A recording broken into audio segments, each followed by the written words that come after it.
চিত্র দেওয়া আছে। কোয়েশ্চেন, ও বিন্দুতে চুম্বক ক্ষেত্র অপশন দেওয়া আছে। আগে নিজেরা পজ করে ট্রাই করি কোনটা হবে। তো চলো দেখে নেওয়া যাক কোনটা সঠিক। বৃত্তাকার পরিবাহীর কেন্দ্রে চৌম্বক ক্ষেত্রের ফর্মুলা কি? বি সমান mu naught I by 2r। আর যে কোনো কোণের জন্য চৌম্বক ক্ষেত্র কী হবে? এখানে থিটা বাই 360 ডিগ্রি বা থিটা বাই 2 পাই লিখতে পারি। আচ্ছা, এই ফর্মুলা কেন এলো? আচ্ছা বলো, বৃত্তাকার পরিবাহীর জন্য চৌম্বক ক্ষেত্র কত হয় এক্ষুনি বলা হলো? Mu naught I by 2r। ঠিক আছে, তো বৃত্তাকার পরিবাহী মানে কেন্দ্রে কত কোণ সৃষ্টি করবে? 360। তাহলে 360 ডিগ্রির জন্য কেন্দ্রে চৌম্বক ক্ষেত্র এটা।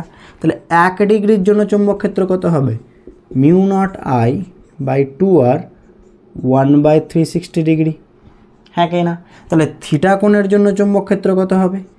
Mu naught I by 2r theta by 360 degree. এইভাবে এই ফর্মুলাটা আসে, এটা যে কোনো কোণের জন্য। বুঝতে পারলাম তাহলে?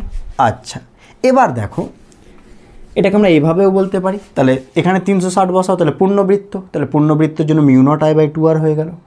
এখানে অর্ধবৃত্তের জন্য কত হবে? 180 বসালে কত হবে? 180/360 মানে হাফ। তাহলে mu naught I by 2r এর হাফ মানে 4r হয়ে গেল। তো এইভাবে আমরা যে কোনো অ্যাঙ্গেলের জন্য বের করতে পারি। আচ্ছা, এখানে কত অ্যাঙ্গেল বলেছে? এখানে কোন অ্যাঙ্গেল বসাবো আমরা? Mu naught I by 2r, নিচে কত আছে? 360। ওপরে কত বসাবো বলো? 90 না। তার কারণটা কি? এখানে তারটা কোন দিকে আছে? এখানে তো কোনো তারই নাই, তার আছে এই পাশে। তাহলে এই অ্যাঙ্গেলটা কত?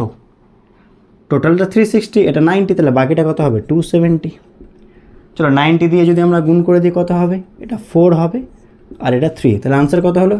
3 mu naught I by 4 × 2 8r। তাহলে কোনটা হবে? অপশন সি সঠিক।